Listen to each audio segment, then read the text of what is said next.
21st of November 2022, in the center of Grozny, right next to the government complex, there was a shootout. There are dead. Official version: 19-year-old Movsar Zakriev pictured attacked DPS officer Jabril Jamalov and stabbed him, as a result of which Jamalov died.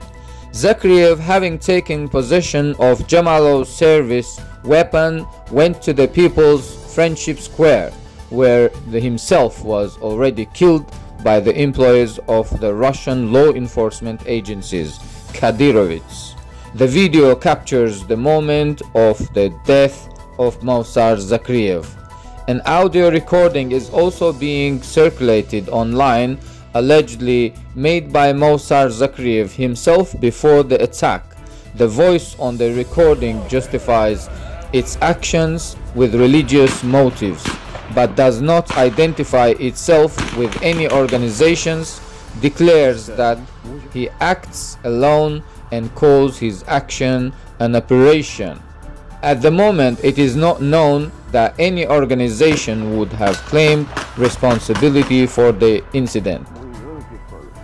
Various media outlets claim that the murdered Movsar Zakriev was a supporter of the ISIS terrorist organization, citing information from Ramzan Kadyrov, but this information is not confirmed by anything. We do not exclude such a possibility, but we point out the source criticism that should be applied when such information is published.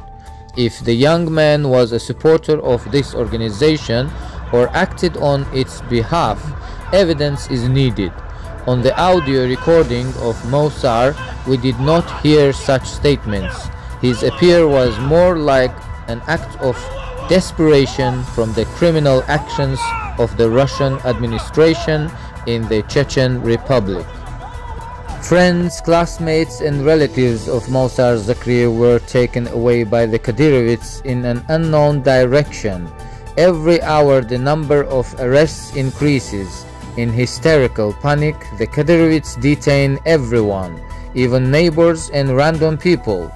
We remind you that no one is responsible for Movsar's actions. The detentions, which look more like kidnappings, grossly violate human rights and are criminal.